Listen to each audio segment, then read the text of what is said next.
Je me tenais au bord de ma fenêtre, observant la rue en contrebas de mon appartement parisien, lorsque mon téléphone a vibré. Le nom de Marc s'affichait sur l'écran. Je l'avais rencontré quelques jours auparavant, un homme au visage marqué par l'inquiétude. En décrochant, j'ai immédiatement ressenti la tension dans sa voix. Avant de continuer, abonnez-vous à la chaîne et donnez-lui le like. Et si vous voulez enquêter sur une trahison ou la surmonter, connaissez les matériaux que je recommande. Le lien est dans le premier commentaire fixé. Laura, c'est Marc. Je ne sais pas à qui d'autre m'adresser. Ma femme, Camille, elle est devenue si distante ces derniers temps. Depuis qu'elle a commencé ses cours de yoga, tout a changé. Je l'écoutais attentivement, notant chaque mot. Qu'est-ce qui vous fait penser qu'elle vous trompe, ai-je demandé, tentant de garder ma voix calme et posée. Je ne sais pas, a-t-il répondu, la voix tremblante. Elle passe des heures à ses cours, et quand elle rentre, elle est différente. Elle ne me parle plus comme avant.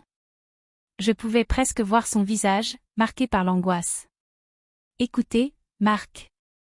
Je vais m'occuper de cette affaire. Je vais surveiller Camille et voir ce qui se passe. Après notre conversation, je me suis mise au travail. Le lendemain, je suis arrivée au studio de yoga, me fondant dans la foule d'élèves. Camille était là, assise sur son tapis, les yeux fermés, semblant méditer. Sophie, l'instructrice, se tenait devant elle, une aura de sérénité émanant d'elle. J'ai commencé à observer attentivement.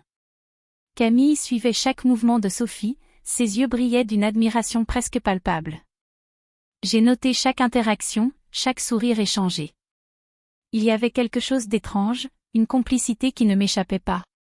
Plus tard dans la soirée, j'ai décidé de suivre Camille. Elle est sortie du studio avec un air pensif, et mon cœur s'est mis à battre plus fort. Je l'ai suivie jusqu'à un café, où elle a rejoint Sophie. Assise à une table dans un coin, j'ai vu comment elle parlait, leur rire résonnant dans l'air.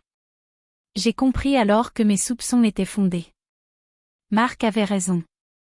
Une trahison se tramait sous son nez, et je me devais de découvrir jusqu'où cela allait les mener. Je suis assise dans un café parisien, le tumulte des conversations autour de moi se mêlant à ma propre anxiété. Marc est déjà là, les mains tremblantes autour de sa tasse de café, son regard perdu dans le vide. Je peux sentir l'angoisse qui émane de lui. Laura, je ne sais pas comment gérer tout ça, commence-t-il, la voix cassée. Je prends une grande inspiration, préparant mes mots avec soin. J'ai observé Camille pendant ses cours de yoga. Elle semble vraiment proche de Sophie, l'instructrice. Je m'arrête un instant pour évaluer sa réaction. Ses yeux s'illuminent d'un mélange d'espoir et de désespoir. Proche. Comment ça, interroge-t-il, presque désespéré. Elle rit beaucoup, se touche parfois. Je fais une pause, cherchant à peser mes mots. Il y a une intimité qui dépasse le cadre d'un simple rapport professeur-élève. Marc serre les poings, ses ongles blêmissants alors qu'il essaie de digérer mes paroles. Je le savais au fond de moi. Mais je voulais croire que c'était juste une phase, quelque chose de temporaire. Je lui pose une main réconfortante sur l'épaule. Ce n'est pas facile d'affronter la vérité, Marc. Mais il est important que tu sois préparé pour ce qui pourrait venir. Que dois-je faire maintenant, demande-t-il, sa voix trahissant une vulnérabilité que je n'avais pas remarquée auparavant. Je vais approfondir mon enquête. Peut-être que des amis de Camille sauront quelque chose. Je vais leur parler, voir si elle a changé d'une manière ou d'une autre. Il hoche la tête, reconnaissant. Merci, Laura. Je ne sais pas ce que je ferais sans toi. Je lui adresse un sourire encourageant avant de quitter le café, mon esprit déjà en train d'analyser les prochaines étapes. La situation est plus complexe que je ne l'avais imaginé. Je dois agir rapidement. Les jours suivants, je commence à interroger quelques amis de Camille dans l'espoir d'obtenir des informations. Lors d'une conversation avec une amie commune, elle mentionne que Camille est beaucoup plus souriante ces derniers temps. Elle a dit qu'elle avait trouvé la paix grâce au yoga, explique-t-elle. Et Sophie, elle a un rôle dans ce changement? L'amie fronce les sourcils. Peut-être. Camille parle souvent d'elle avec admiration. Mon cœur se serre. Chaque détail que je découvre me rapproche d'une vérité que je redoute. Je sais que je dois approfondir. Un soir, alors que je feuillette les messages sur le téléphone de Camille, un nom attire mon attention, Sophie. Un rendez-vous secret est mentionné, insistant sur la discrétion. Mon instinct de détective s'éveille. Je dois tout entendre. Sans perdre de temps, je décide d'installer un dispositif d'écoute pour collecter des preuves. Je sens que je m'enfonce dans une toile d'intrigue, mais je ne peux pas reculer maintenant. La vérité doit éclater. Je suis assise dans mon bureau, l'oreille tendue vers le petit dispositif d'écoute que j'ai installé dans l'appartement de Camille. Mon cœur bat la chamade alors que je m'attends à entendre des murmures sans importance, mais à la place, une voix douce et familière remplit l'espace. C'est Camille. Sophie, je ne peux pas croire à quel point je me sens vivante avec toi, dit-elle, sa voix vibrante d'émotion. Je me fige, la tension palpable dans l'air. Moi aussi, Camille. Chaque minute passée avec toi est un trésor, répond Sophie, son ton chargé de passion. Je serre les poings, mes pensées s'emballent et la réalité de la situation me frappe de plein fouet. Je savais qu'il y avait quelque chose entre elles, mais entendre ces mots confirme toutes mes suspicions. J'ai peur, continue Camille, sa voix tremblante. Je ne sais pas comment tout cela va se terminer. Marc ne mérite pas ça. Ne t'inquiète pas, dit Sophie, presque avec une douceur manipulatrice. Nous trouverons une solution. Notre amour est précieux, et il faut le protéger. Je me sens mal à l'aise, comme si je violais un sanctuaire privé. Mais en même temps, je suis déterminée à révéler la vérité à Marc. Quand la conversation s'arrête, je me lève, mon esprit en ébullition, et je prends ma voiture pour rejoindre Marc. Lorsqu'il ouvre la porte, son visage se tord en une expression de confusion. « Laura, que s'est-il passé ?» demande-t-il, anxieux. « J'ai des nouvelles, Marc, et je pense que tu devrais t'asseoir. » Ses yeux s'agrandissent, et je vois son cœur se briser à l'anticipation. Je lui raconte ce que j'ai entendu, chaque mot se transformant en une lame qui lui transperce le cœur. « Non, non, c'est impossible. Camille ne ferait jamais ça, murmure-t-il, son visage blême. Je sais que c'est difficile à croire, mais les preuves sont là. Elle a des sentiments pour Sophie. Je vois ses mains trembler. Je ne sais pas comment réagir, Laura. Que dois-je faire maintenant ? Sa voix est un mélange de désespoir et de colère. La vérité est parfois douloureuse, mais elle est nécessaire, Marc. Tu dois décider de ce que tu veux faire ensuite.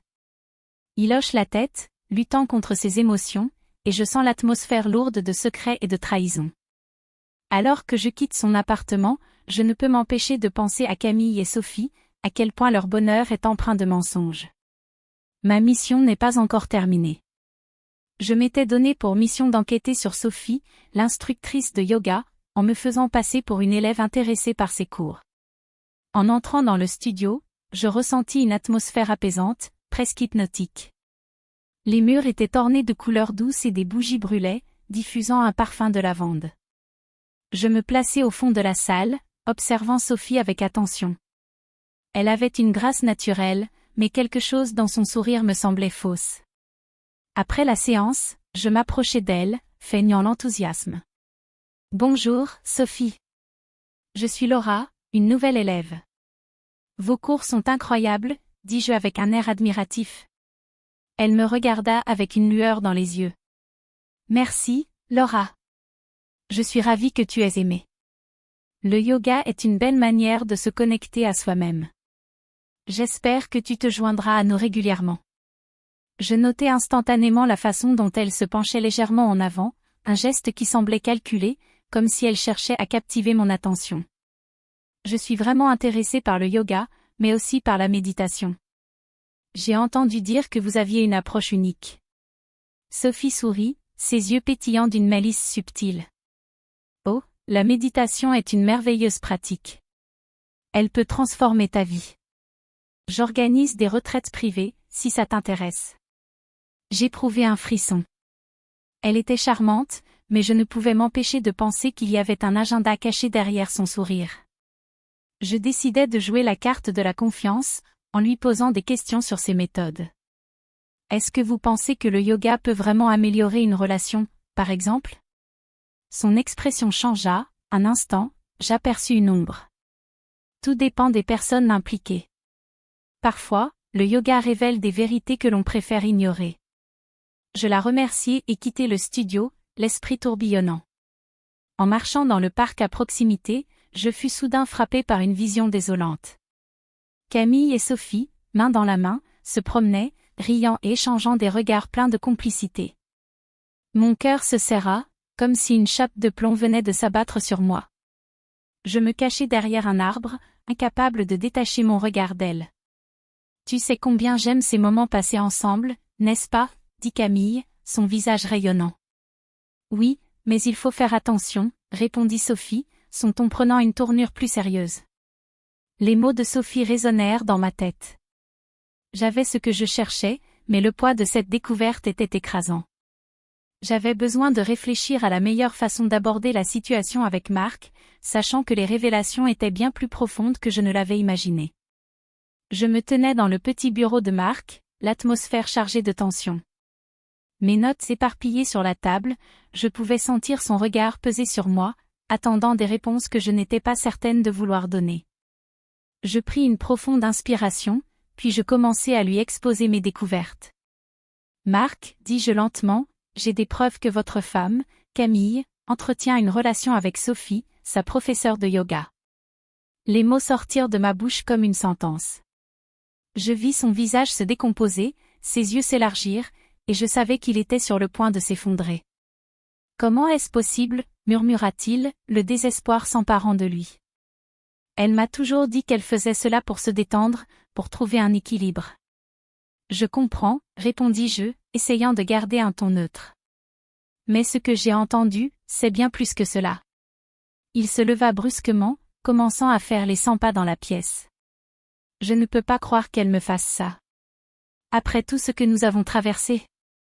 Marc, je pense qu'il est important que vous confrontiez Camille.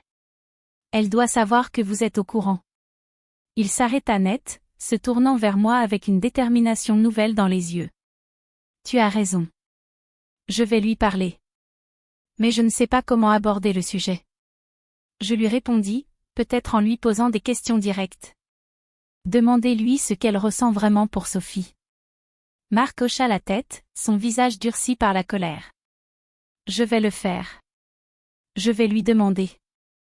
Mais si elle m'avoue? Je le coupai. Quoi qu'il arrive, vous méritez de connaître la vérité. Après notre conversation, je me sentais partagée entre l'empathie pour Marc et la lourdeur des secrets que j'avais découverts. La scène suivante se déroula dans l'appartement de Camille, où je l'avais suivie après avoir vu Marc partir. Elle était assise sur le canapé, visiblement nerveuse. Quand Marc entra, l'atmosphère changea immédiatement. « Camille, nous devons parler, » dit-il, la voix tremblante mais ferme. Elle leva les yeux, son regard se perdant dans le vide. « Je sais pourquoi tu es ici. »« Que ressens-tu pour Sophie ?» demanda-t-il, la douleur dans sa voix palpable. Elle prit une profonde inspiration avant de répondre, « Je suis tombée amoureuse d'elle, Marc. Mais je ne voulais pas te blesser. » À ce moment-là, je réalisai que la situation était plus complexe que je ne l'avais pensé. Marc, maintenant en colère, se tourna vers moi, cherchant une réponse, une solution. « Laura, peux-tu m'aider à sauver notre mariage ?» demanda-t-il, désespéré. Je savais que la réalité était bien plus cruelle que ce qu'il espérait. Marc, Mais je n'avais pas les mots. Je me tenais dans le salon de Marc, le cœur battant d'adrénaline, alors que je préparais la confrontation. Camille et Sophie n'avaient aucune idée de ce qui les attendait. J'avais installé des caméras discrètes autour de la pièce, prêtes à capturer chaque instant de cette rencontre explosive. Lorsque Camille entra, son sourire s'effaça en voyant ma présence. Sophie, derrière elle, adopta une attitude défensive, ses yeux scrutant la pièce comme si elle pouvait déjà sentir le danger. « Laura, qu'est-ce que tu fais ici ?» demanda Camille, la confusion sur son visage. « Je pense que c'est le moment de parler de ce que vous essayez de cacher, » répondis-je, ma voix ferme. Je sortis mon téléphone, lançant la vidéo que j'avais enregistrée. Les images montraient des moments intimes entre elles, des éclats de rire, des gestes tendres. Les visages de Camille et Sophie blêmirent, leur complicité désormais exposée au grand jour. « Comment as-tu pu nous surveiller ?» s'écria Sophie, un mélange de colère et de peur dans sa voix. Camille, quant à elle, resta figée, réalisant l'ampleur de la situation. « C'est simple, Sophie, dis-je calmement. Je suis détective privé. Mon travail est de découvrir la vérité, même quand elle fait mal. » « Tu n'avais pas à faire ça, Laura, » rétorqua Camille, les larmes aux yeux. « Je pensais que ce que nous avions était réel. » « Réel ?» Sophie s'interposa, l'angoisse transparaissant dans sa voix. « Ne sois pas naïve, Camille. Je t'ai aidé à te découvrir, à te libérer de tes chaînes. » « Libérer ?» Je lui lançai un regard perçant. « Tu as joué avec les sentiments de Camille comme si c'était un jeu. Et il y a d'autres femmes, n'est-ce pas? D'autres cœurs que tu as brisés? » La tension dans la pièce était palpable, une tempête de révélations et d'émotions. Camille, réalisant les mensonges qui l'entouraient, secoua la tête. « Je ne peux pas continuer comme ça. C'est tout basé sur des illusions. » Marc, qui était resté silencieux jusqu'à présent, s'avança. « Camille, je suis blessée, mais je veux que tu sois heureuse. Si cela signifie rompre avec Sophie, alors fais-le. » Sophie, quant à elle, se tenait là, consciente que ses manipulations allaient avoir des conséquences. Elle savait que sa façade commençait à se fissurer. Alors que Camille et Marc prenaient leurs décisions, je réalisais que la vérité, bien qu'amère, était le premier pas vers la guérison. Les visages de chacun portaient les marques d'une bataille, mais je savais qu'il y avait de l'espoir au bout du tunnel. Si vous êtes arrivé jusqu'ici, abonnez-vous à la chaîne, donnez un like et commentez votre opinion sur cette affaire. Je suis très intéressé de lire votre commentaire. Et si vous voulez enquêter ou surmonter une trahison, connaissez les livres que je recommande. Le lien est dans le premier commentaire fixé.